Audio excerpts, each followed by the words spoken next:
All right. Any questions about that before we move into some of the meatier stuff? That blue section. Yes. Yeah, right. Yes. You were saying that 73,000 is like what's left over of the grant? No, that's the net difference on how much we're asking for more in our grant. Asking for more than that. It is still within our $620,000. We are still within that number. We are not requesting more than we have available. We're just maximizing how much we can ask Okay, for. and what's that breakdown? The city 50 and the owner is 5? Well, this is the net difference because remember, we're getting to our 25% local contribution that we committed to. And the big piece of that is 14 North Walnut, because they are the ones that had the bulk of the change orders. Mm-hmm. Or the largest change order. That's a better way of saying it. So do those numbers under the totals for the blue, are they supposed to add up to something? They add up, so they actually are a total of that column right there. So it is a total across, that's why, so there's some that we don't have as much in the grant that we need because they came in under budget. The big one being that we're going to put more to 14 North Walnut in the grant itself to make it to that 50% match for the grant. So that is the total difference of additional dollars based across all of the buildings. In the grant itself, this is where the struggles lie. We're looking at it on a building by building basis, but it really is a big pot of money. So I am trying to show it in the different ways. All right. So the 73,000 that we can still claim, right? Yes. That'll cover this $62,000 overage? No, this is No.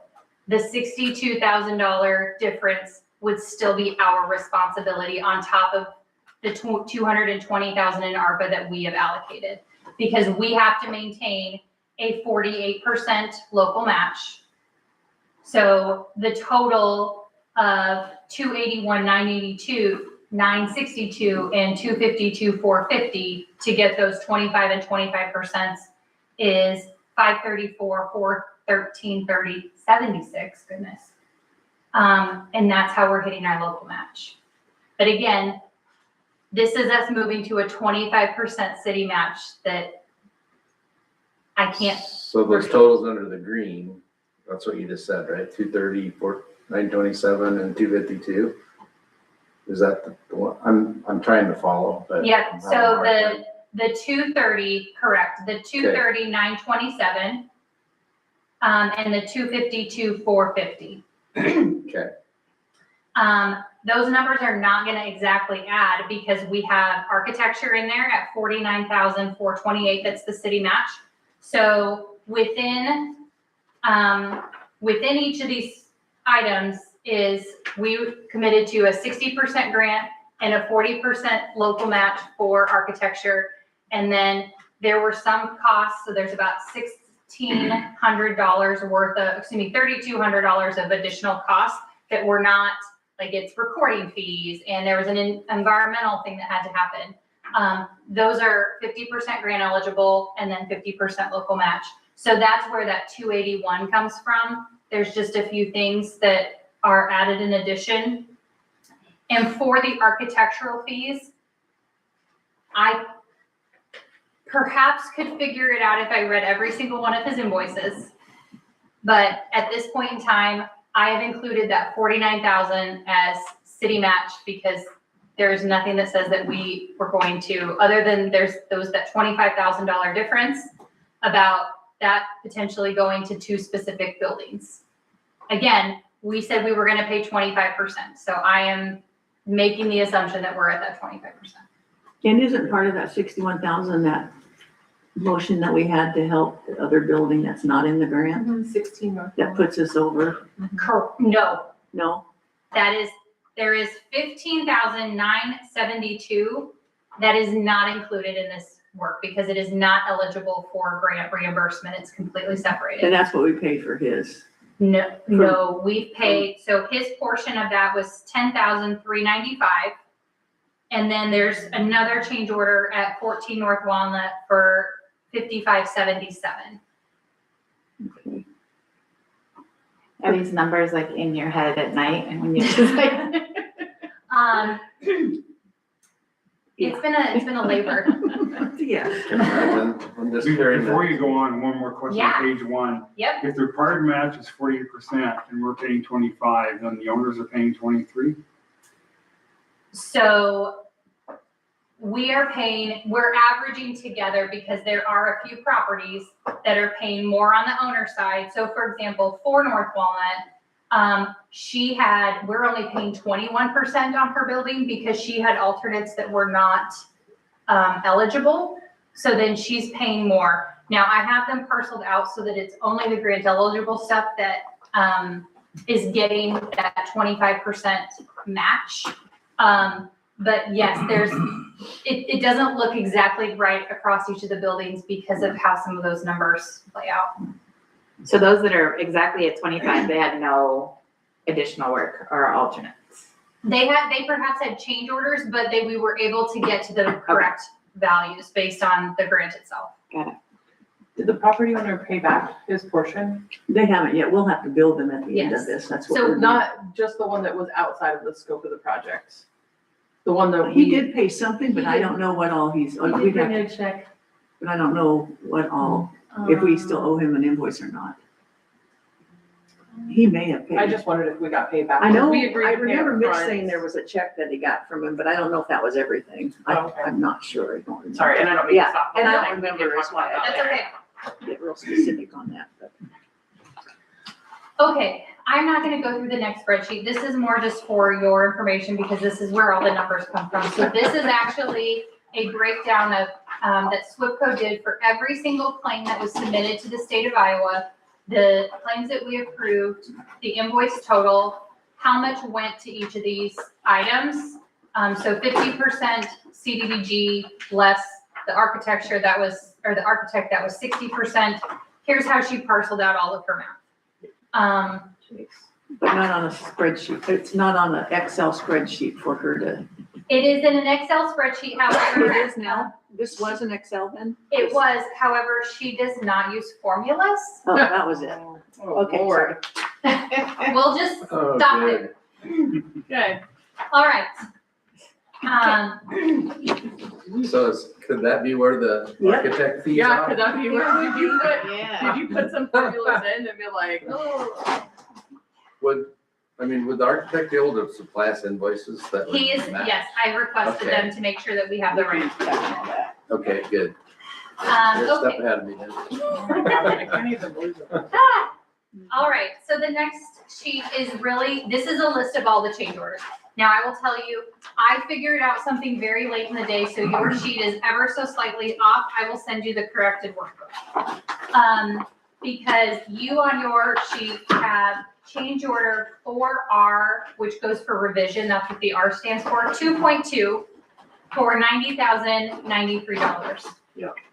It was actually supposed to be $78,392. So then your total at the bottom should be 165,734.07, Say that again, 165. 734.07. Thank you. And that's where we're getting the 944,282.07. So I told, and I'm gonna wait. We're not gonna talk about it. Okay. We're gonna save We're it. moving on. So it's this sheet you Yes. revised? Yes, I have a revised version. Okay. All right, and then, so the next one is change orders by property. And again, so this one, 14 North Walnut, yours does not have the corrected. So if you want to just look at the screen, I can show you. And again, I will provide you this. So the difference is that this should be 136,875 instead of 148 and change. And that's where, so then this number becomes the 165,734.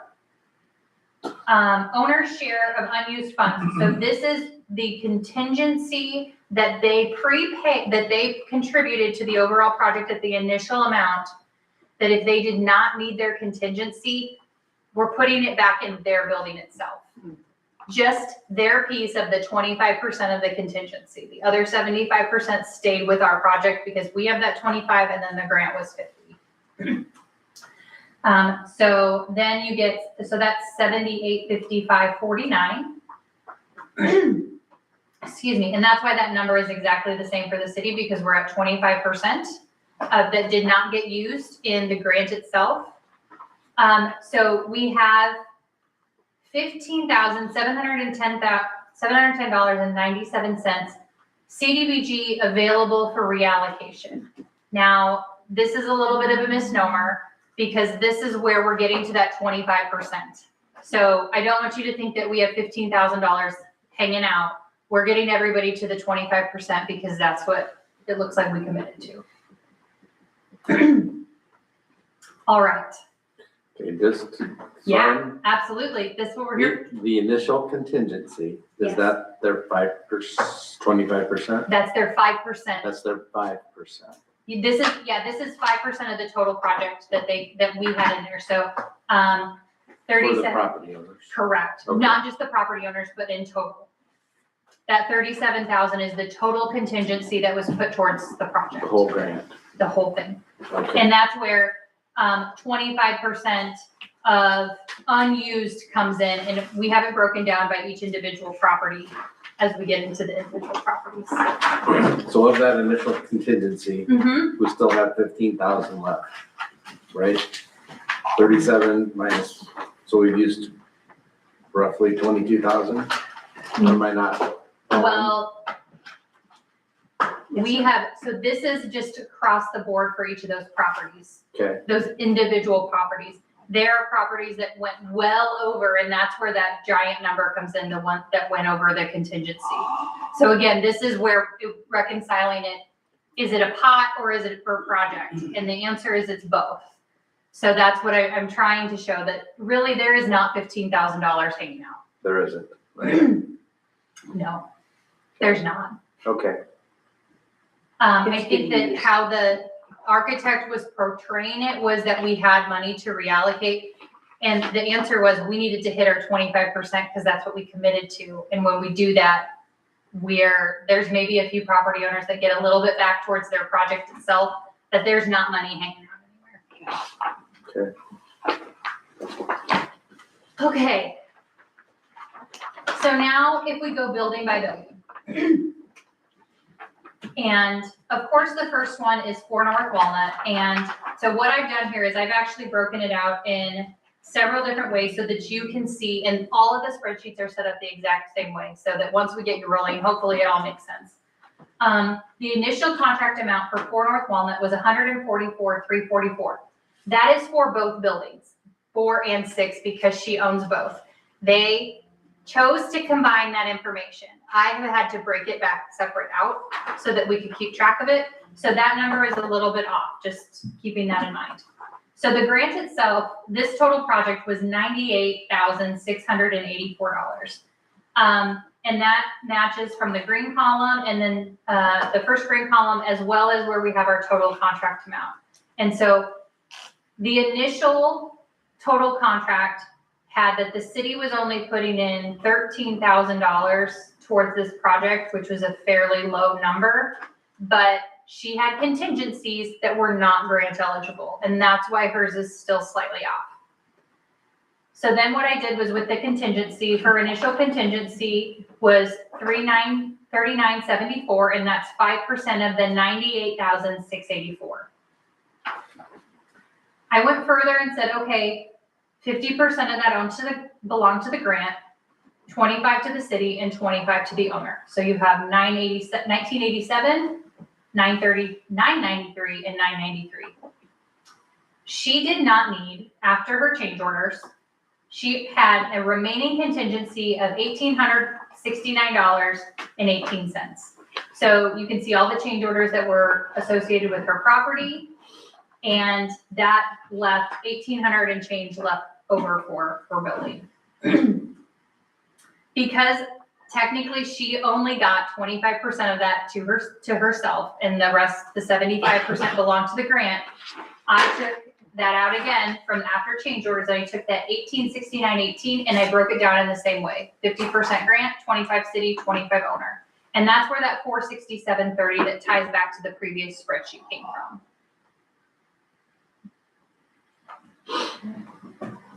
So when we get down to the chart below, the first 3 columns of every single one of the properties is going to be exactly the same because it is for the total pay application that came through from the contractor. So on the total of pay apps that we've had so far is $956,000, 510.32. And of that, 5% goes towards retainage withheld, and that's 47,825.52. The remaining are specific to the individual buildings. So you can see which pay apps actually is associated with 4 North Walnut. And you can also see on pay app 3 and 6, she had ineligible alternates that did not get to be counted towards the grant that are 100% her responsibility. So what I did from there is I've said, all right, the grant itself, we maxed ourselves out at $49,342 to be eligible for this property. She only needed, based on how much has been grant eligible and the project cost total after her change orders, $40,894.41. So we've already paid. I'm putting paid in air quotes because it's hasn't. Well, on hers it might be all accounted for. Less the retainage. We paid $38,069.469.11 in grant, $19,234.56 in city, which is the 20, which is not 25%, because she had ineligible alternates, and then the remaining is left over for her. So how I did a final by source so that we could see how much was going to be by each of those individual items. And that is the $97,011.82 of completed work for her specific building, less her $15,322 in ineligible alternates. And then I said 50% of that goes to the grant, 25%, well, it can't be 25% because she has ineligible alternates, goes to the city, and she's responsible for the remaining. So that's where I got the 42% grant, 21% city, and 36% owner. This property is off by $197. Pretty good. Probably in that big spreadsheet with no formulas. There's no formulas. It's there somewhere. Probably under the architecture thing. Okay. Same philosophy for 6 North Walnut. Total contract amount was $60,873. Grant would have been $30,436. And then this one, the percentages worked directly across. And so the city was $15,218 and the owner was $15,218. This project had $28.99 in an initial contingency. However, it had in the whole $79.78 in change orders. So we used the $28.99 plus on top of this one. There were so her total completed amount was $70,676.09. And in this particular one, because she had no ineligible alternates, we were able to get 50% grant, 25-25 across the board. We're off by $18,225.09.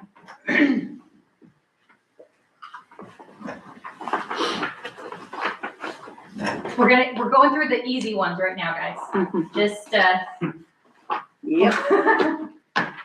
they'll get a little more complicated here in a little bit. Excuse me.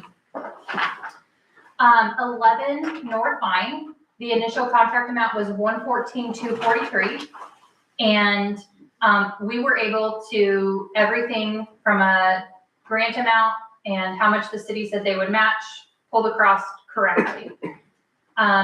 initial contingency was 5444. However, this one had an additional 20,900 in change orders. The owner has not signed all the change orders yet. We're hoping to get that worked out. He has approved them. He has just not signed them. Part of it is the roof issue that they had, but also they changed their awning to a little bit smaller size. There's been a few things that have happened on this property, which is why this one is slightly off in the end numbers, I believe. So same thing, his completed work was 133,910. And across the board, even with that 900 overage, we are able to get to the 50, 25, 25. He had no ineligible alternates. And we can get to that, really the numbers work perfectly on this one. And this one is off by $1,233. But part of that, I think, is some of the change order credits that haven't shown up on there. And it's the difference between 2145 of change order 47 less change order 50 of 910.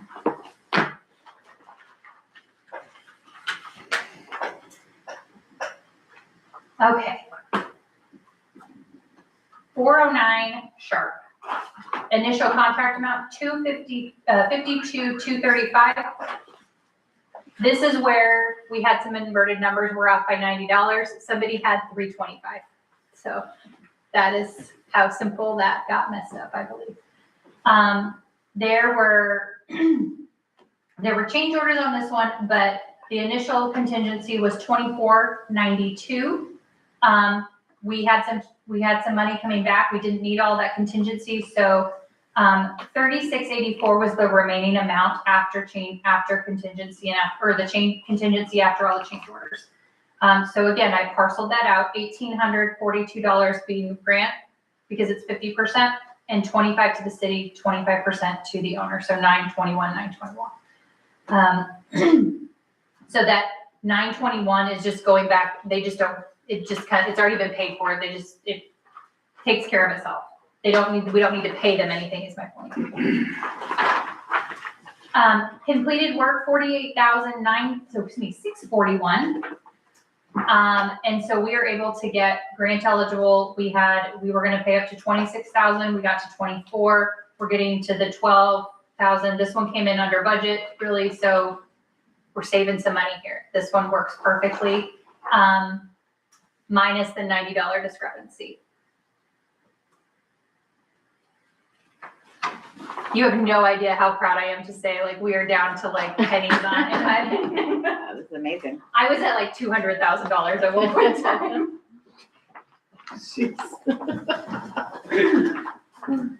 411 Sharp has nothing wrong with it. Hooray. Yay! We're all celebrating. Building is it? 411. On Sharp Street. So $113,096 was the contract amount. The grant was 56,000 of that, 28,000 to the city, and 28,000 and change to the owner. He had no change orders, so all of the contingency goes back to the project itself. So of that 551.81, 2590 belongs to the grant, 1295 belongs to the city, and 1295 back to the owner. So something I didn't explain as I was going through this, and I apologize. The owners so far have paid what is in pink. So they had to pay 10% as part of their application that they wanted, as part of our application that they wanted to be in the program when we submitted our application to the state. And then they had to pay another 50% of their expected contract amount.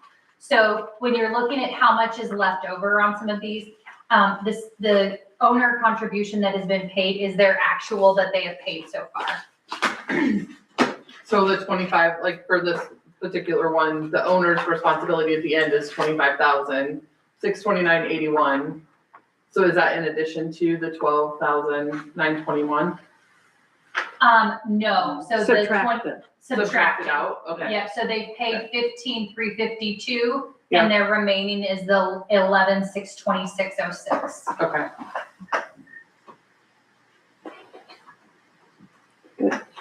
Okay. This one had an eligible alternate, just as of note, so that's why it does not come off and change our percentages at all. Mhm. The alternate was deemed eligible.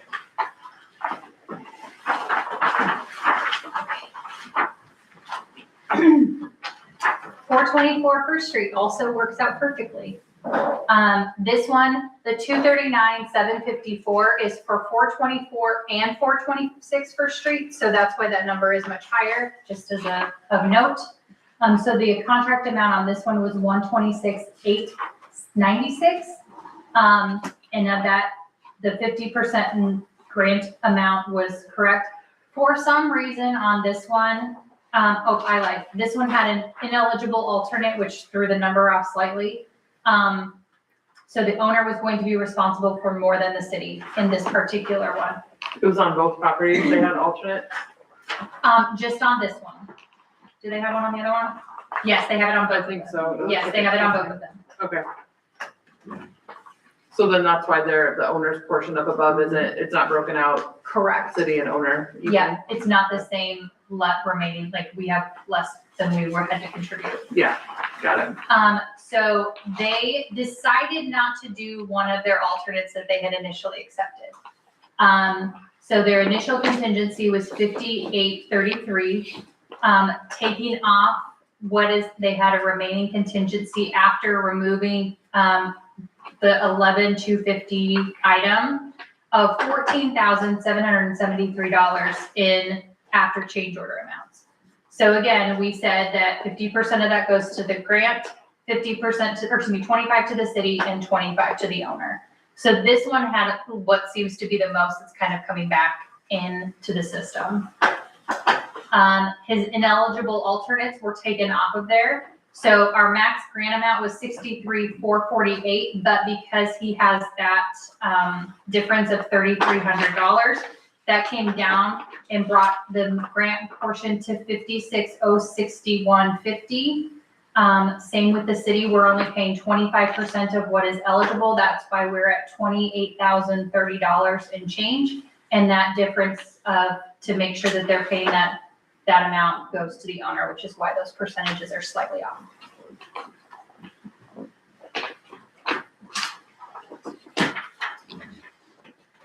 For 26. Same contract amount as the other one. This building was at 128,558.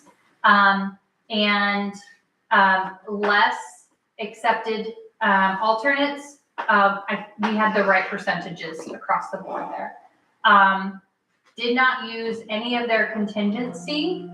Actually put a little bit back in. So their initial contingency was 5584. They finished after change orders at 5914.75. Using the same idea that we're taking that $3,000. So this is where I think that, I think it's a typo. They accept, or that just something went wrong in how they were calculating it. They accepted an $8,300 alternate. They had a change order to remove that alternate that ended up being for $8,500, but that's where that $208.75 difference comes in. I think that's where the discrepancy is, and how I've been able to interpret all of it.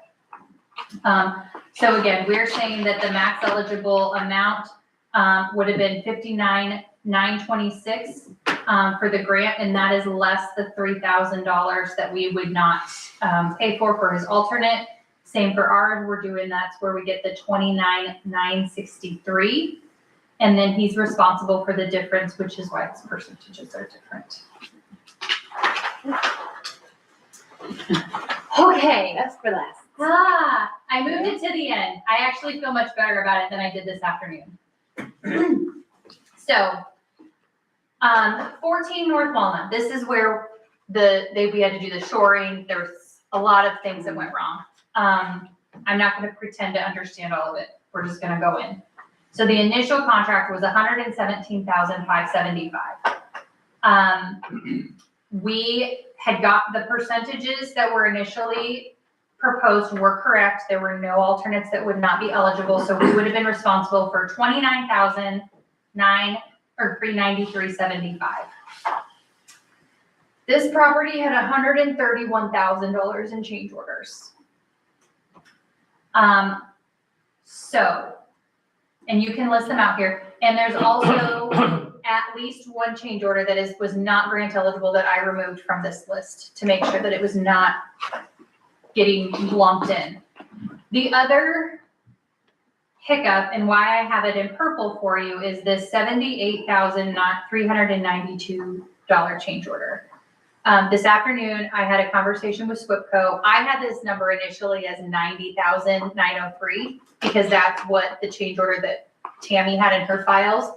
And then some emails were exchanged back and forth, and the contractors provided me what he believed to be the change order, and that's where that $78,392 came in. It was exactly minus $45 how much I was off for this property. That being said, SWIPCO made a comment that she did not believe this was supposed to be grant eligible. However, she billed it to the grant. So I have tasked SWIPCO with figuring out what it's supposed to be. The And whole that's, amount? The whole 78,000? she said she didn't have it in her file because it wasn't supposed to be grant eligible. And I said, you definitely billed the grant for this. Yeah. What was that for, that first change order? It is for when the buildings started to fall. The shoring. Yeah, the shoring up. Yeah. Yeah. Because of losing. Yeah. I feel like we would have heard from Julie if that wasn't grant eligible. Like she would have, that's a huge amount. Well, I think that everybody's been waiting till the very end to do this reconciliation.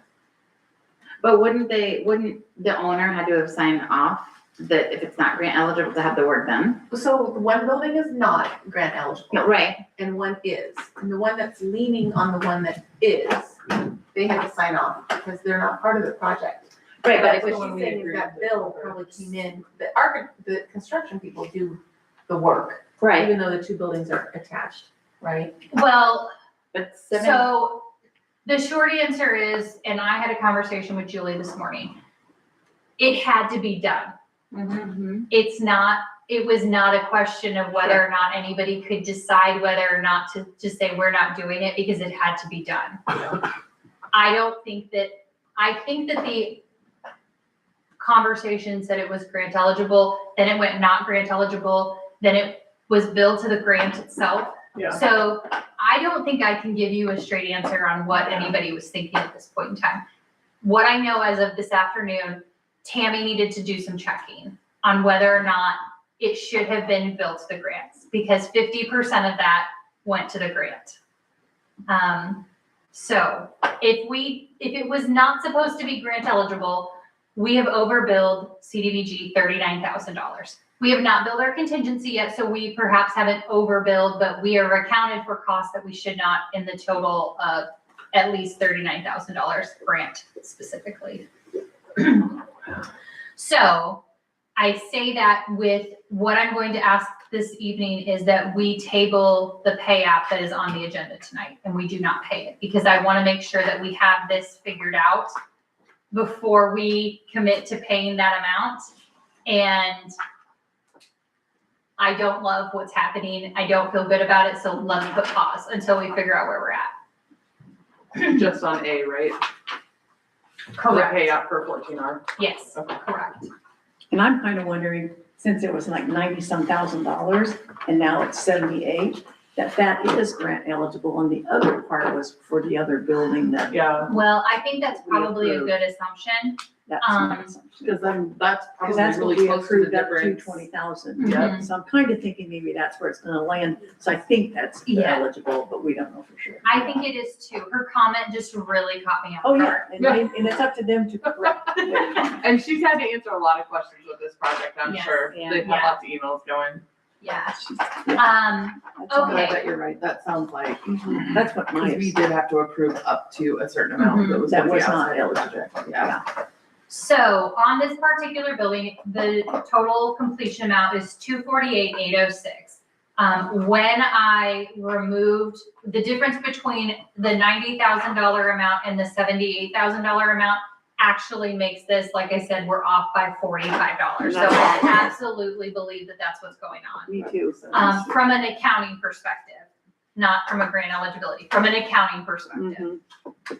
We can get this property to 50% grant, 25 city, and 25 owner. This is where the big increase comes on the city side though, because now we are committing to $30,000 more than we had initially anticipated, because we were at 29,393.75 as our initial, and now we're at 62,201. So that is where the big change comes when we take us to the 25% city piece. Does the property owner know they're gonna owe that much money? She knows it's gonna be a lot. She knows it's gonna be a lot. I think that, so we'll enter something, we do have something to provide that she's brought over today. I don't wanna talk about it today, so that's Okay. why I haven't given it to you yet. That's I wanna leave it with you, and then we can talk about it at the next meeting when we make more decisions. Yeah. She knows she's going to, and she's been very clear with me, she's probably going to have to work out something with payments. Yep. But regardless, so right now, I have her at 62,201. She has already paid 16,518.85. So the remaining balance for her is at 45,682.65. And that's assuming we go to a 25% local match instead of our initial commitment number. That's where the big change comes in. So if you go back to your main summary page, and you can see where those differences lie, that's where we're coming up with 32,807.75 as our big difference amount that was then from what was initially proposed. So we're going up on a few of them. That gets us to the 25%. That I don't have a way, I mean, we could refute it. We could say, nope, we were gonna keep to our initial amount. I don't think the contract reflects that, unfortunately. To say they're responsible for whatever is the higher amount. We can get to the CDBG match. We still have the funds to get us there so that we are still within our grant. We would be at, assuming now this assumes the retainage already. So we are at 569,396.23 in grant. So we are still within how much we had available to us. We have to hit our 48% matched anyway. So that's, we could put that on the owner. That's an entire amount, not just a city amount. So this is a decision that can be made. But the difference between the 220,000 that was initially approved with ARPA is 61,962.78.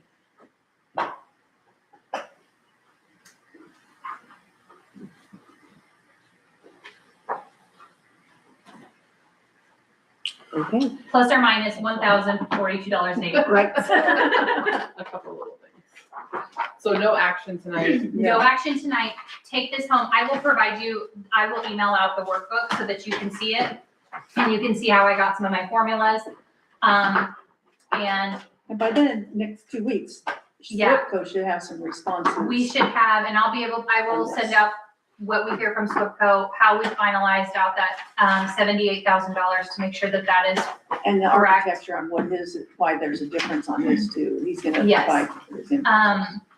Yeah, I don't love that it's $1,000. I feel better about it than I did, but I think the simple thing that we can do is where we know that we were overbilled on each of these properties. We say we're not paying this was not an approved amount, or we reduce it from their retainage.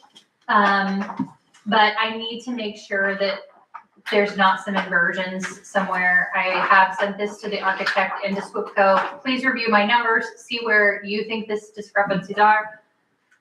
I had to send this through AI to help myself get through some of this, to be honest, because I could not figure out where some of the inversions were and where all the offs were, because it was all in one big honking fund. But I feel better about it. This is amazing. You did Yeah. a great job. Thank you for. So then as far as the punch lists that are happening right now, Mhm. are they making good progress on getting those punch lists done? Because I imagine we're gonna start seeing a lot of the final payments being asked for once those are signed off on. Pay app 14 is the final pay application less retainage. So the Okay. last one that you will see, the only outstanding, according to the contractor, punch list item that I have tasked SWIPCO with asking the state on is, we received the final screen for 14 North Walnut last week, and it's the wrong size. Again, Again, twice. Third time's a charm. Third time's the charm. So, and it is 2 months out before they can get a replacement screen. So I don't want to close out of the entire project over a screen, but I also don't want to give him all of his money until the screen piece is resolved. yeah. There's also a door that needs to be returned, that we'll make sure happens. But otherwise, I will tell you that what the owners believe is being done and what the contractor believes is being done are probably not the same thing. Okay. I told, Julie Colombo-Catus this morning, she said, somebody needs to reconcile all of this to make sure that these are the costs are correct. And I said, well, here's the problem with that statement. Teresa's contracting co. is going to get a contract for windows for $100,000. But Courtney's company can only I have a contract for $150,000. So I'm gonna put in those numbers for my windows. But I might have a better contract amount for masonry than Teresa has. And so the end number is the lowest qualified bidder, and that's how we ended with Cornerstone. Most projects do not have 50 change orders. Yeah. So the ask to say we need to review and make sure those costs are reasonable, it's not something we can do because every single one of us is gonna have a different value for some of those items if we had a construction company. So I think that there is a misnomer that we're gonna be able to go through and say, this plywood was too expensive, we're not paying that. What we can do is say, we've reconciled and the numbers match. Yeah. So again, I believe that the punch list is done less the contractor believes the punch list is done less the screen. Owners perhaps feel differently. So did Cornerstone have, when they submitted the low bid, did they have an itemized low bid list that we can reconcile to? It was not required. It was not required, so they didn't provide it. No. Just the bottom number. Bottom number and then the alternates. Okay. There is And IUDA. There is probably itemized, but it's not itemized by building. It's like painting is gonna be this number. Yeah. And so I would never be able to break it out between 8 properties, like without saying this much square footage, this many windows. It's just not even a possibility. I just wondered what the property owner's comment about reconciling means. What does she want us to reconcile to? I think that she wanted us to justify whether an expense was an appropriate amount. Oh. And I said, we have to assume that it's an appropriate amount because they were the qualified bidder. After the fact, again, this is coming down to 50 change orders. Yeah. Right. That's really where the rub is. Right. In a normal project, you might have 10 on a high side. So yeah, and I did explain to her, like, I'm not gonna be able to go through and say a reasonable cost for a window is X. So it's just not gonna happen, regardless of her request. You also go down a slippery slope when you start doing that because if this has been a sensitive project, right? So Yeah. if somebody's $10 over, Yeah. right? Like that. Yeah.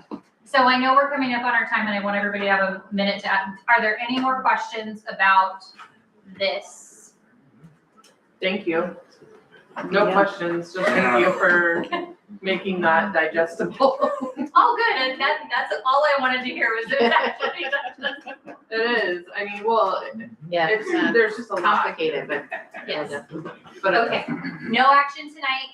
I will send this out tomorrow so that you have the updated one. You can pick apart my formulas.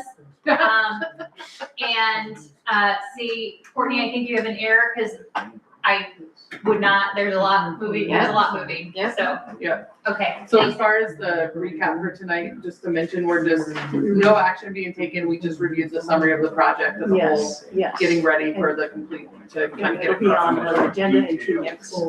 What's that? It'll be on the agenda in 2 weeks. Okay. For further Details discussion. by Bill. Tell us by Bill.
lurch like that and it was that bad, they should be giving us a I bet credit they back. started using funny spreadsheets.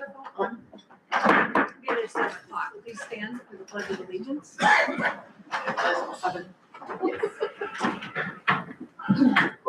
pledge allegiance to the flag Of the United States of America and to the republic for which it stands, one nation, under God, indivisible, with liberty and justice for all.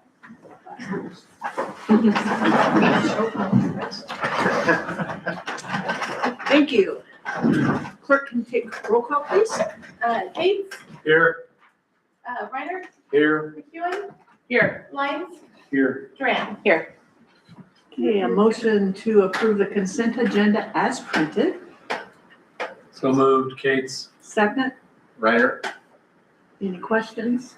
Roll call, please. Duran, Yes, Reiner, Yes. McEwen, yes, Gates, Yes. Lyons.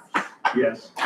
This is where we allow visitors to address council. I see no visitors, so we can move on. Sorry, Mayor, before we move on, so we Yes. did receive something to receive and file from someone relating to the grants Oh. that could not be here this evening. Oh, thank you. So my request is that you, to a motion to accept, receive and file so that it's part of the permanent record, and then you can take this home to read it. Okay, so a motion to accept this So moved, Lyons? Lyons and a second. Duran, Roll call, please. Lyons, Yes. Duran, yes, McEwen, yes. Reiner, Yes. Gates. Yes. Thank you, Courtney. Yes. Okay, Pamela Manning's not here for the Daughters of American Revolution request. Is that something she just wanted us to take a motion? And they do this every year, and typically we just give her a printed proclamation. Let's see what she said. So Okay. we don't really need an action item, but we can do so since you've got it on here. Yeah, she said she'd like to have the approval of the town of Glenwood for the proclamation having September 17th to the 25th for the Constitution signature. And that's Okay. what that Daughters of Revolution. Okay, so I'm just gonna ask for a motion. I don't think we really need it for proclamations, but we'll go ahead and do it since it's on the agenda. So motion, please, so move Duran, and a second. McEwen, Okay, roll call, please. McEwen, yes. Lyons, Yes. Reiner, Yes. Duran, yes, Gates. Yes. And Teresa, there should be one in the file that we could just update with those dates, and then I can sign up for you when you have it done. Sounds Okay, thank you.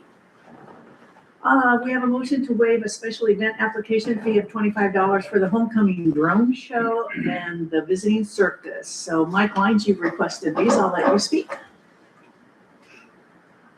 Actually, I did that because after the meeting, someone said we usually do waive it for groups like this. We could, So I yeah. Put on the motion, so I said, yeah, go ahead. Okay, So I thought it was a good idea. very good. It would be the school. So the school, that would be waiving it for the school, Mhm. and then the circus is For the the class road. of 1976. It's not the It's the school. reunion. Oh, it's Yeah. not the It's the school. reunion class that's asking the 50-year reunion class. Class of 1976. Oh, they're the ones requesting it, not the Yeah. school. Instead of, but it's in lieu of It's kind of fireworks, for the right? school, yeah. And it's for after the football game on From- from- Yeah. Okay, Yeah. okay. Place of the fireworks. And then the so. circus is done by the Rotary. They put that Yes. on, so they're a nonprofit as well, and that's why we typically waive those. So with that, I'll ask for a motion to waive these two fees.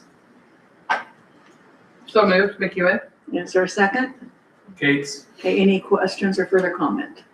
Okay, do we, well, when a class comes in with something that is, benefiting homecoming, do we always waive the fee? well, this We is do the first street- time. Street painting, and it's never been waived. You have to do a special permit for that? Yeah. I don't know. The 25, I mean, well, Yeah. it's whatever, I just wanna make sure that we're consistent with, Yeah, I'm unaware of that, so yeah. something you can address.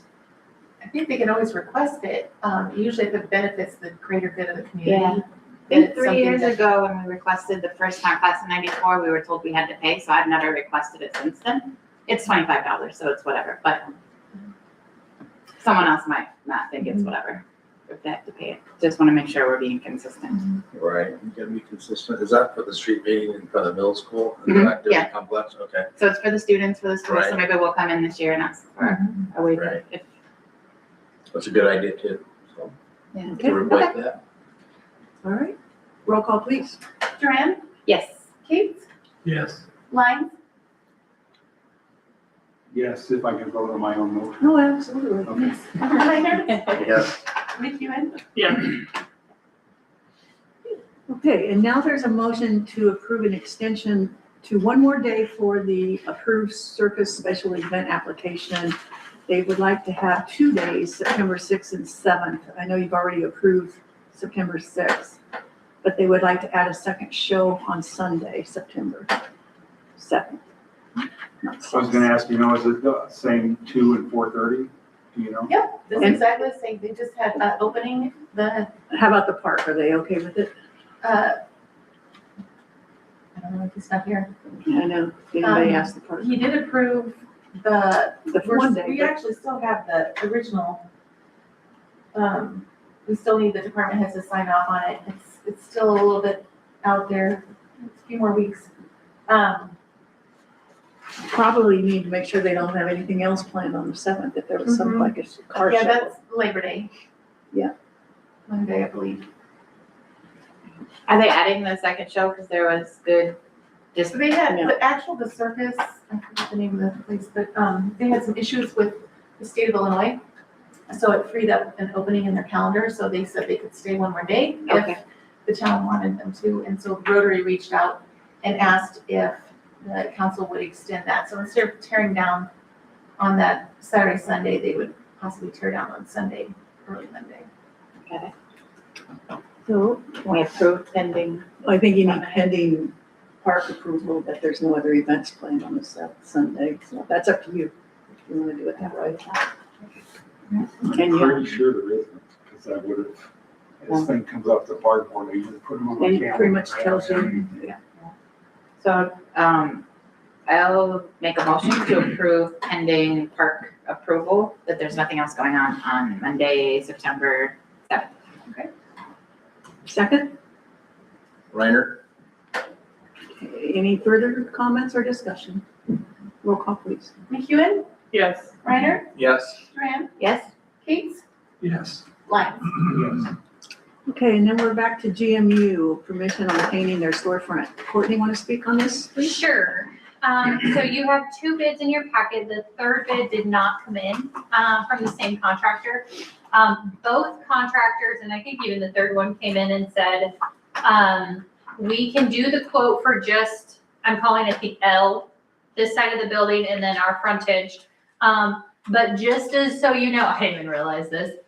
There is a strip along the top of the mural that is that light tan color. And so, and it's, if we're going to paint a different color, we probably want to take it. And then the back of the building really needs some paint as well, was the recommendation. So each contractor, and they're in your packet, gave bids. So to do just the L, the low bid was,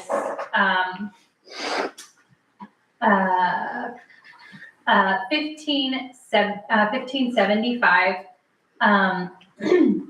from Sweet Life Painting. Now, that's a different low bidder than had the GMU building. So I don't know how to reconcile that. So it's a different low bidder for them. So Yeah. the 2 companies that, Yeah, which isn't really what we want to have No. happen. Now, if you throw in there that, we're going to do the entire building, we are probably, closer to what the original bid was going to be. I guess, I think, Mayor and I spent some time talking about this. And, so like I said last time, the contract is very vague, about whose responsibility it is. It says maintenance, and what is constituting maintenance. I am not sure I love the idea of painting, because this is a fairly large amount when we're totaling all together for a budget for an item that's not budgeted, especially when we just had a conversation about $62,000 that is coming perhaps out of another account that we have not budgeted for. that we've already committed to. And I kind of agree with Courtney on that. Yep. Because they could certainly wait and let us budget for it next year to do the whole thing. We could allow them to paint Or their you could, frontage. or you could allow them if they want to pay for it. If they want to pay for their piece, we could allow it if that's what they choose. They can, and then when we come back, when we come back and we want to paint the whole thing, we can do that, or we can match their color, or we can be a different color. We can say, no, we'll let you replace your awning, and then when we're ready to paint, we can have the awning removed and protected so that it's not ruined. But I think that, my recommendation would be that we perhaps push pause on painting. I don't think it's perhaps necessary for our side as much. I know it's gonna look a little funky if we let them paint their part, but I think we're gonna be the only ones that notice it. Yeah. Would be very responsible. When you say our side, you mean The the L, long? yeah, Plus it needs a little work. We'd have to have that repaired where that one board was taken off. yeah. And I'm not thrilled with their gray color. I don't think, I would want ours to be gray. I don't know how you feel I about kind it. of like it. You like gray? But I'm not, that's not, everything's It's gray. painted gray. Paint a big white Well, 7-0 maybe on a having big. different colors would be nice. That's why if they want to do it on their I know own, what just you're up to. So, Like it looks and like they a could boat. do that. But I don't know if we want to go gray and then hit the mural to gray. I just don't know if that would blend in with that mural if we were to do gray all the way around, so.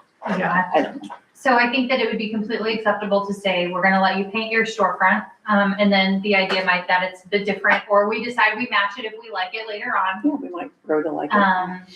Or we can say, we don't want you to paint our building at this point in time. So it's up to council. It is up to council. I would say if you wanna paint it at your own expense now, Yeah, Fine. they want to take care of it. right? But that we don't have the funds this year, and if they can't wait, if they wanna wait, they can, and then we could talk about budgeting. But if they don't want to, then there's a cost to that. Everyone else has to budget out, so. What do you guys think? Yeah. Seems fair. I agree with that. I mean, if they want to do it at their own cost, they can do it, and we can match or not, and we could repaint theirs too at the time we did the whole thing, right? Yeah, we could. We could decide we want to repaint them. But I don't think, since we don't have the money budgeted, I don't think we should commit to sharing the cost with them at this point. I believe their portion was $37.50, if I remember correctly, $37.90. Something like that. Do you want to say, we're gonna let you paint and you're responsible for that, or do you want to cost share? No, I'll make a motion that they can paint this storefront if they want without a cost share from us. Okay. Is there a second to that? Kate's, Any further discussion? Roll call, please. Lines, Yes. Reiner, Yes. Kate's, yes. Duran, Yes, McEwen. Yes. Okay, thank you. Courtney, on the, when we do our piece and we have to do the back side of the building, do you have numbers on what that is? And the only reason I'm asking is because I know this wouldn't work as much on the front, and maybe it won't work on the back, but just an idea of ways to save. We have a lot of high school students that need, community service hours. And since maybe the backside still needs to be professional, but not perfection, that could be a way that maybe we could save a few dollars and they get what they need for school. No, that's a great idea. I don't have a specific for that. I have the back, and then the ribbon at the top is included in the bids. So the low on that is $27.60, but that includes the high stuff that Yeah, I don't think we want students in a lift on. yeah. And by the back, you mean like the front of the police station, Front right? of the police, and then just off to the side of it. Oh, okay. There's more building back there open than you think once you look at the left side. No, right side. And costs could change in a year Yeah. anyway. They will. We'll have to get new bids. Yeah. Okay, very good, thank you. Okay, committee reports, public admin was all that we had today, so I'm gonna let Natalie take this one.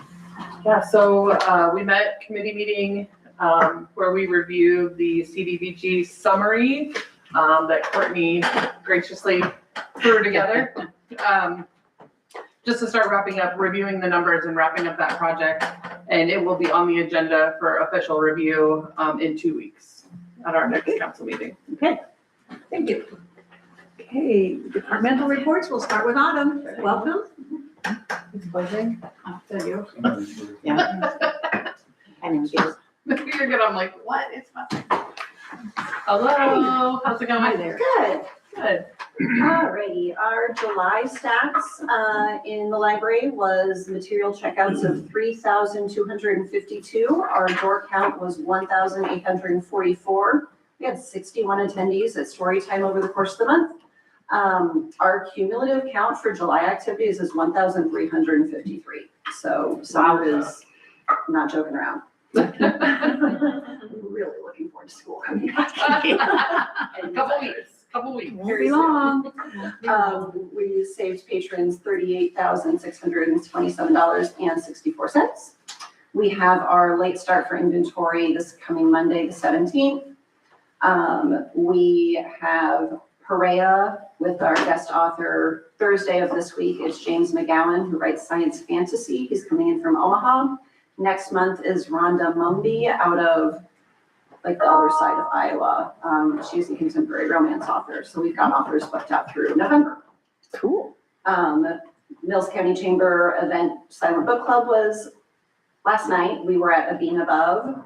We had 10 people there, and Kate Wilson came to represent the Friends of the Library, which holds their book sales in A Bean Above. If you've been into the building, they have a wall of bookcases along the right side, and all of the books that are in there are for sale from the Friends of the Library. They will have like quarterly-ish big book sales where they'll bring in some merch and some new books, and then whatever doesn't sell just hangs out there, and there's a Venmo and a cash box. And so Kate came by and sort of talked about what the Friends do. They fund all of the summer library, summer reading programs. And I think she got a couple new members, 2 Friends, which was great. And next month, Silent Book Club will be at the Davies Amphitheater, because it'll be like the sweet spot of fall, we hope. Otherwise it'll be hot, who knows? So summer reading is wrapping up. For the rest of the month, we have some STEM activities days for the kids. We have a magnet activity tomorrow. Mills County Conservation, Dessa Montgomery will go to the YMCA for that. And our end of summer foam party is at the park from 6 to 8. The date on there. Next Friday, 21st, whatever next Friday is.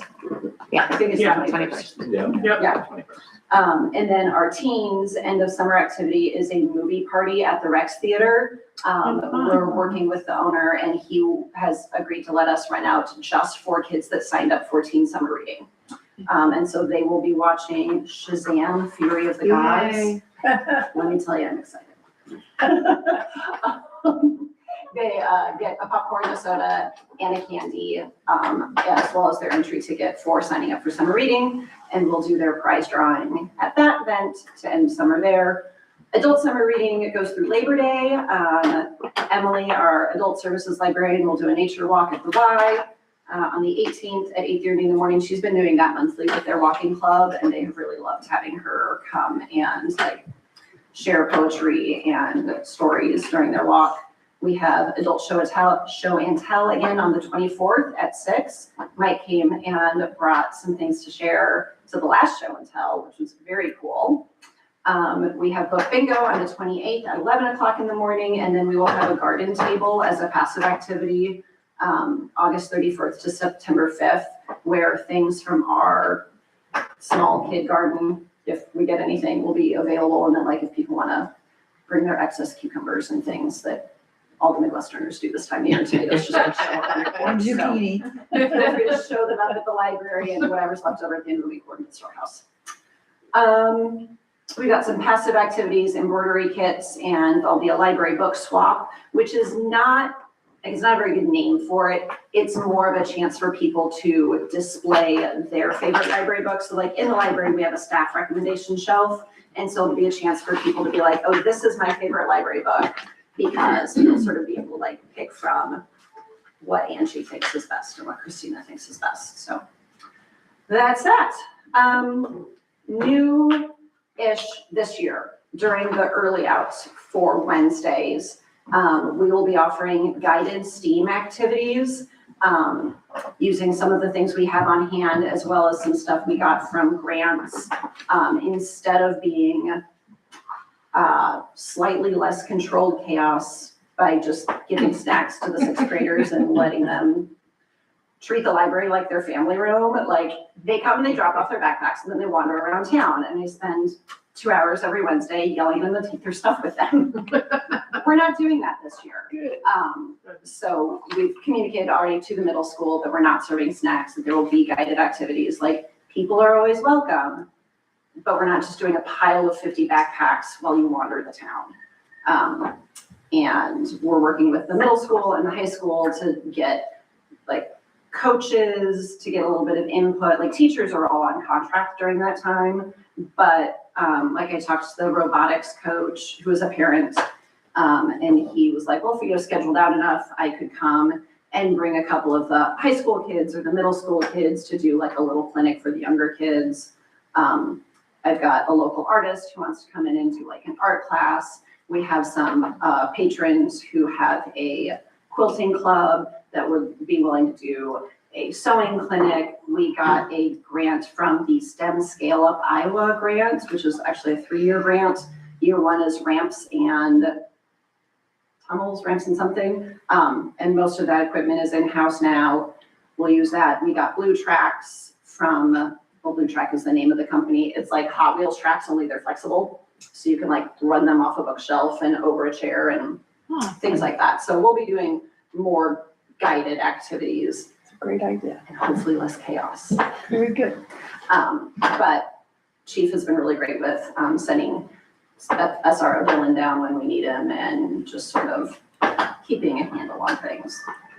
And then for staffing, Tabby Parker resigned and we posted the job, did some interviews, have made an offer, and we are pending a background check, which went in yesterday. So hopefully by the end of the week, she has to give notice to her job. So hopefully everything pans out. We'll have someone new starting August 24th. And this is the part-time or? It's a part-time. Part-time, gotcha. Yep. Okay. Yep, Tabby went on to, she and her family moved to Wayne, Nebraska for her to finish up her degree in person at Wayne State. Very good. Did we bring her again in December when Michelle moves to Ohio and she finishes up her degree? Like, I just gotta quit hiring grad students. Did the one that worked at the school decide to stay on full time? We're gonna try it. Like, Okay. she's, well, she's not, it's not full-time, like, it's a part-time position, but she's gonna try and balance being part-time for us and at the That's elementary school. Okay. We're seeing how it goes. Okay. Like, we're all cautiously optimistic while also being hugely realistic. Like, she has 2 toddlers. Awesome. I'd love to make it work. Perfect. So, Thank you. thank you. Yes. And you did a Thank great, you. cultivate community, you. Oh, yeah. Mentioned that. Cultivate community. Anybody know how many people were at that? Because I gave up on the counter like a half hour in. Do we have a ballpark for how many people fit there? I'll guess 1,000, I don't know. Beautiful. Give or Sure. take. Yeah, we had a craft swap table and a book swap table, and it was great. People came by. I think I gave away like 10 books. And that type of passive activity is what we've been doing a lot more of at the library. And a lot of people were like, oh, I've got craft stuff that can I donate that? Absolutely. And then we'll sort of advertise that and bring stuff like that back over. So yeah, people liked it. Thank you. Yeah, thanks for being there. Okay, Mike is not here, Ron is not here.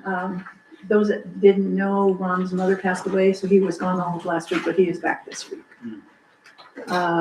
Jamie, you're next. Started painting crosswalks yesterday. See how the rain turns out the rest of the week to finish them up. And also I talked to Travis Hitchcock from Emergency Management. We have the tornado siren up behind Baumgard up by the water tower that is not working. Oh. Okay.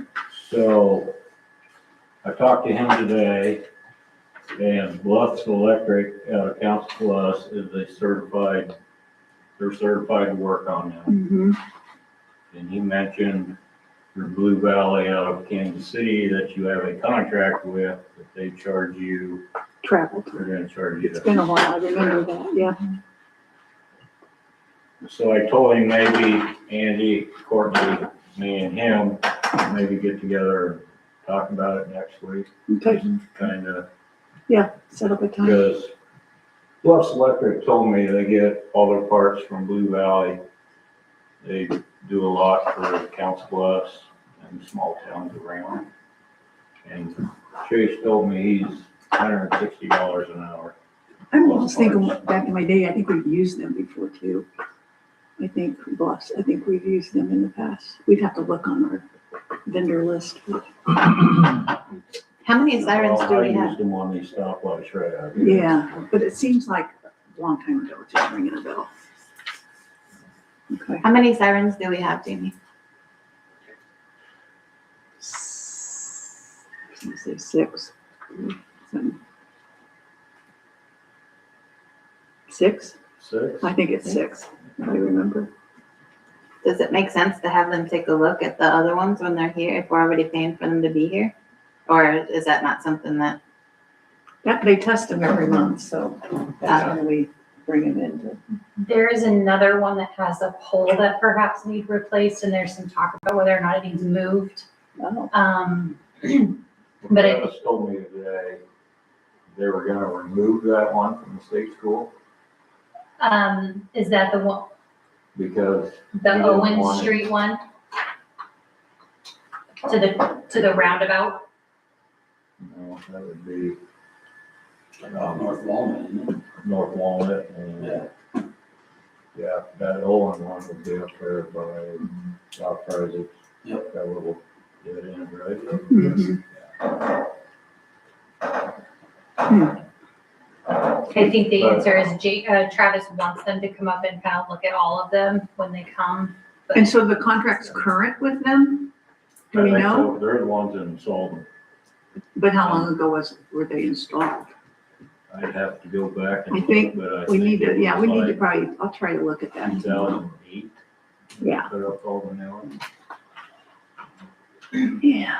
So there is an item on here, and Jamie and I talked about it. We just want to kind of can hold off on doing anything with it. We don't want to do a motion to approve Blue Valley until we know Oh, okay. if we can get a better deal with Bluffs Electric and all the things that need to perhaps happen. So, Mhm. Okay. I do know Travis told me today that they have no way to just test them. You can't just push a button and set them off. It has to be, come through their emergency Mhm. management system that sets them off. so even when he comes and fixes or replaces, we have to wait until the first Saturday of the month to see if that works? Kind of what Travis was telling me, Okay. yes. I thought we could make an announcement though, that we're gonna have a test to the public. That we're doing tests. That's something we're gonna Again, talk to That was Travis many years about. ago, back in my day, so things might have changed. Used to be able to, I don't know, I mean, it's been years since I've done anything with it, but Yes. Seems like if you're putting up a new one, you'd want to make sure it was Yeah. working before you left, right? We'll talk about it tomorrow. Okay. Are you planning on painting the parking lot too they need, That's when we switch back over to yellow. We're doing white right now. but you will do it when you do We will yellow? do it. Thank you. I just wanted to remind you that people are asking. okay, thanks. That's gonna be yellow. Hit the salon while you're out with the yellow. Whisper, whisper. Anything else, Jamie? Thank you, sir. Eric? We've had 207 calls for service since last meeting and 2 arrests. I have the mayor and I met with the superintendent of the schools. Pass on over, about the crosswalk down by the middle school.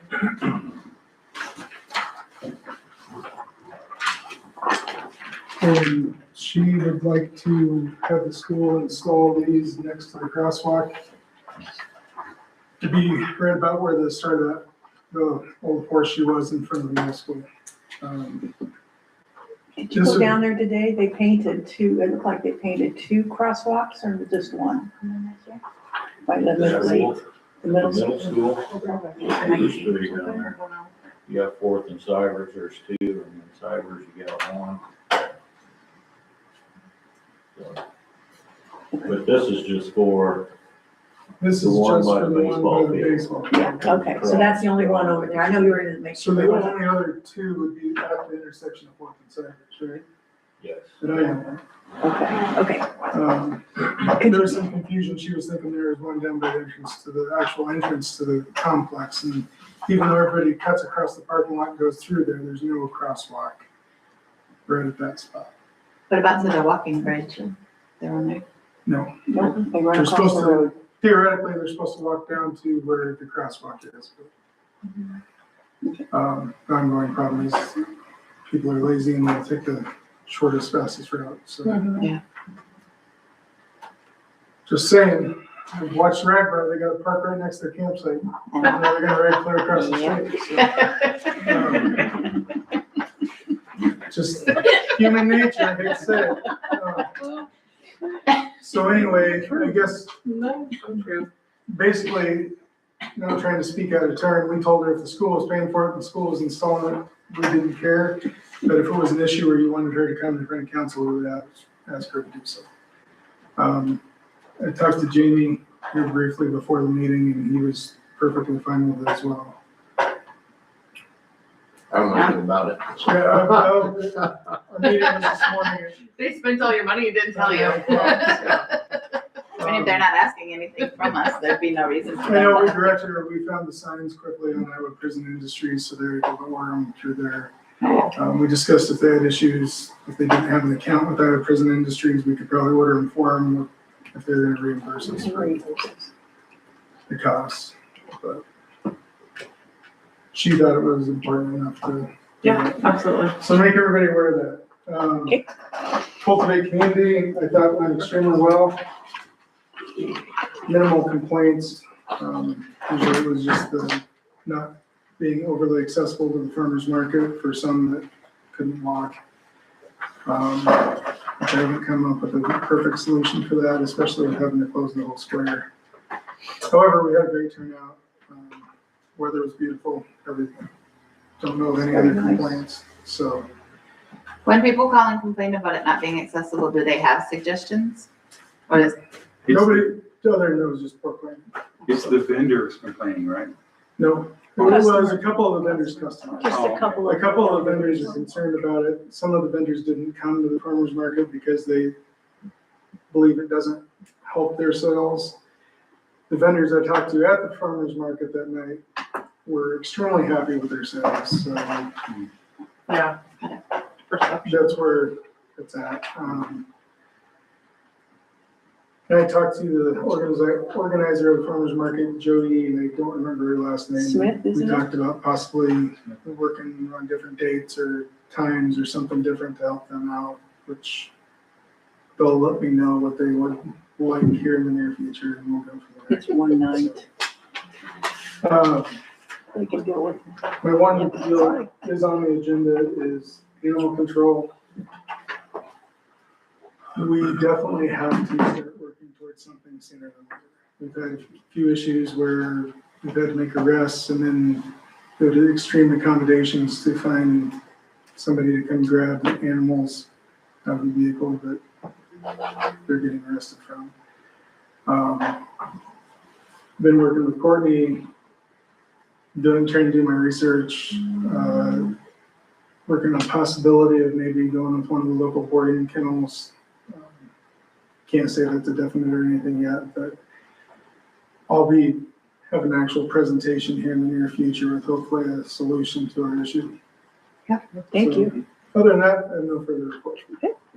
Thank you. Thanks, Eric. Yes. Chief Gray. Since last council meeting, we've had 46 calls for service.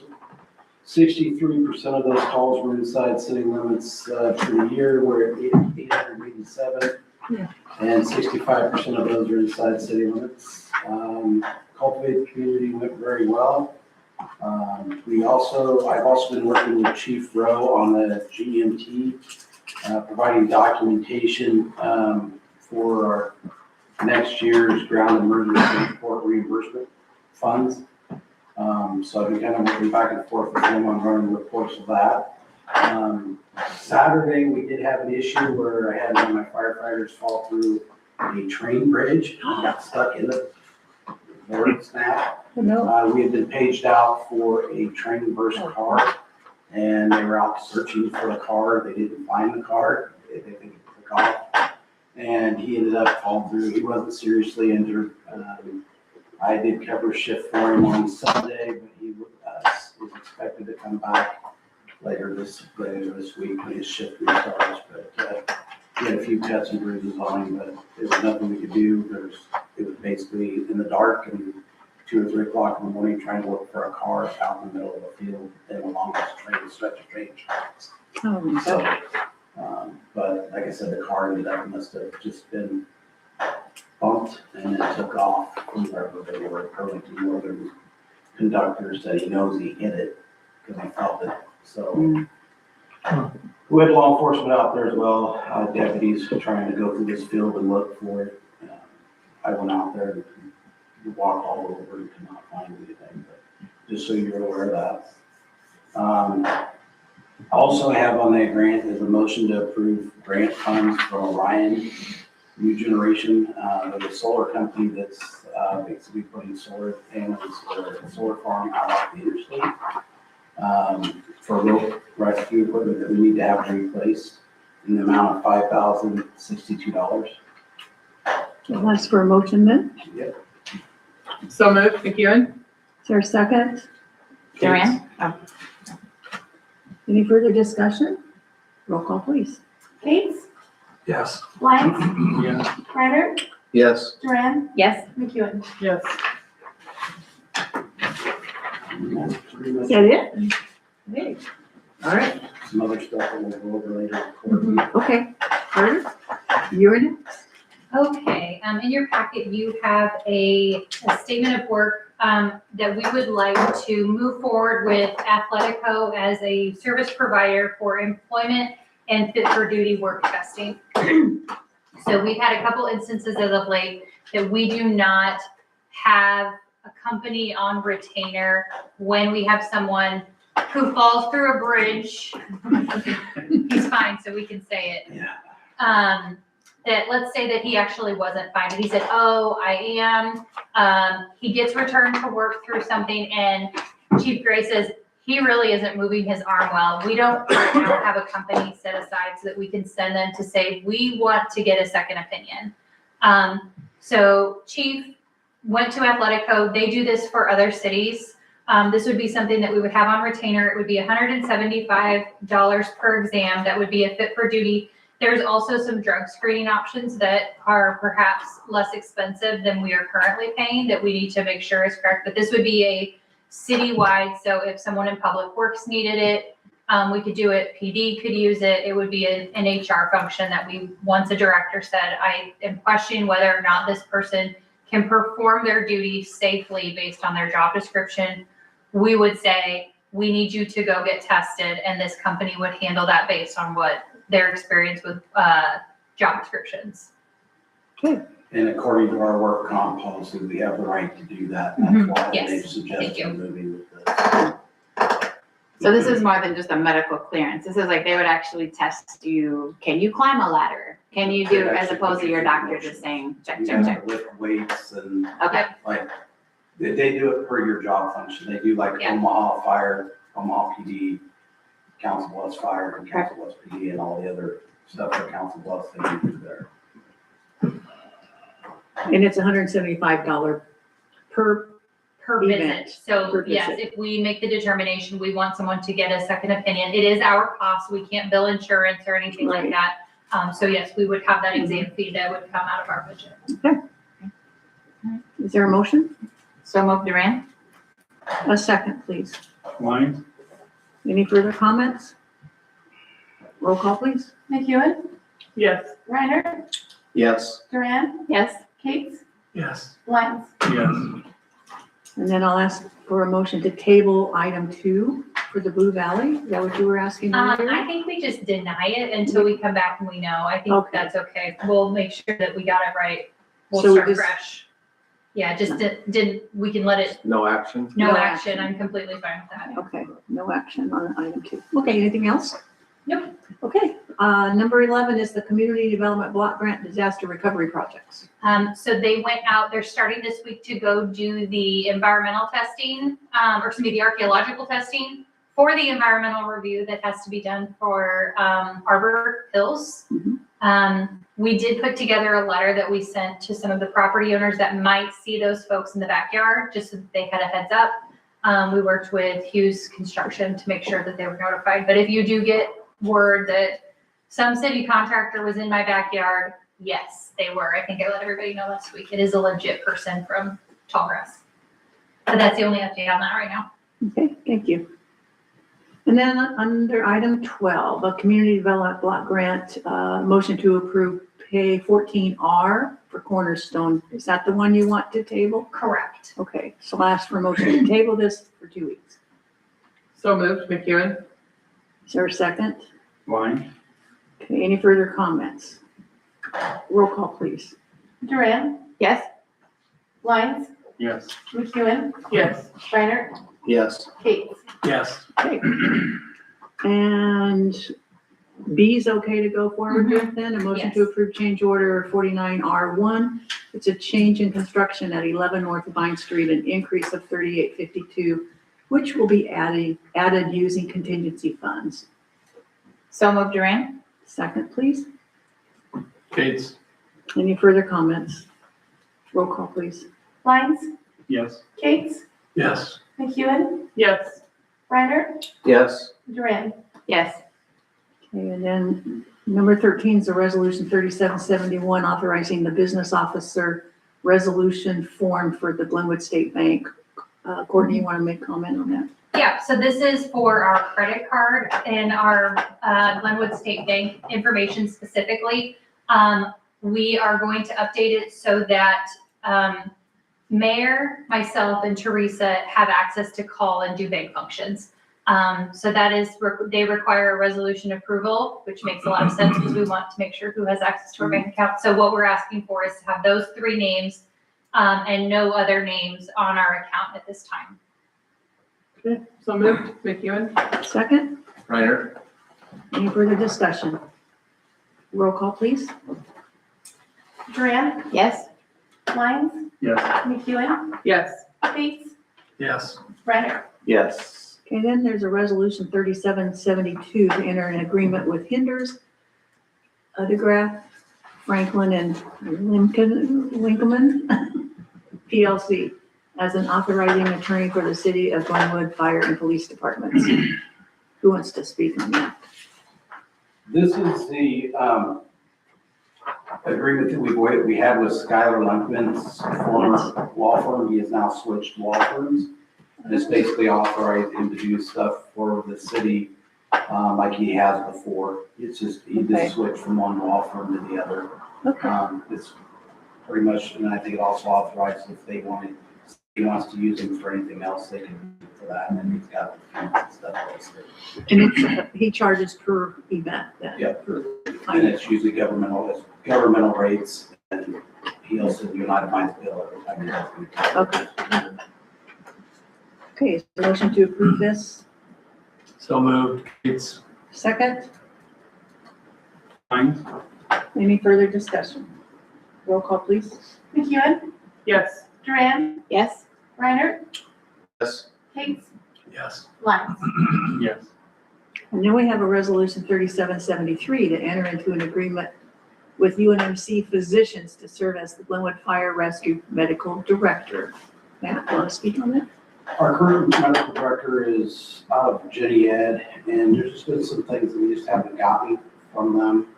And basically, I had some issues with some of the things that I don't think we were being very forthcoming on with them, and I would prefer to move to UNMC Physicians Clinic.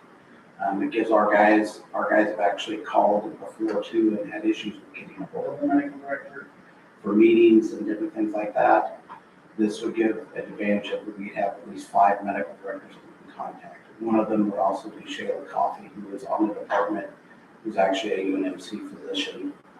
that she's also a paramedic and a doctor. So she would be part of the group. And they are physicians and medical directors for several other departments in Iowa and Nebraska. And it just gives us a little bit better coverage liability-wise going with them. There is a fee they charge, is $3,500 a year, which I do have that in my equipment fund that I can take out of there for this year to get that position. I just feel liability-wise, we're just getting the service that we need to out of our medical director that we have now. It kind of scares me a little bit. All right, I'm gonna ask for a motion to approve this change So moved, Kate's. in a second. Duran? Any further comments? Just one little technical thing. It does show 3,500, but in words, it shows 3,000. That's on- I know, yeah, it's 3,500. It should It's be, on page 2, the very top. I'll have to correct that. Thank you for catching that. Thank you, Mike. Mhm. Any other comments? Oh, side note, I got an email from Rachel Reese that she's stepping down from her position and going on to do other amazing things, so Yeah, I got one today too. from that'll be those are big shoes to fill with Rachel, but I'm sure we'll get something figured out. Okay. Roll call, please. Lines, Yes. Duran, Yes. Reiner, Yes. McEwen, Yes. Kate. Yes. Okay, Mayor's report, I want to thank Mike for covering for me for 2 weeks. I enjoyed my vacation. Did you hear we were done at 7:25? Did you what? Did you hear we were done at 7:25? I heard it was a very quick meeting. So chop chop, lady. Yeah, we were worried you were gonna think that we didn't really have one, so. I'm gonna ask council, anybody you have anything to report before we move on? Gotta keep going. Yeah. Okay, then I'm gonna ask for a motion to go into closed session. Sorry, guys. In accordance with Iowa Code 2151J to discuss the purchase or sale of a particular real estate only where premature disclosure could be reasonably expected to increase the price, et cetera, et cetera. Is there a motion, please? So move, Duran. And a second. Lions. Go ahead, Lions can go. Good luck. Okay, so at 7:47, we were going into closed session. Okay. Everyone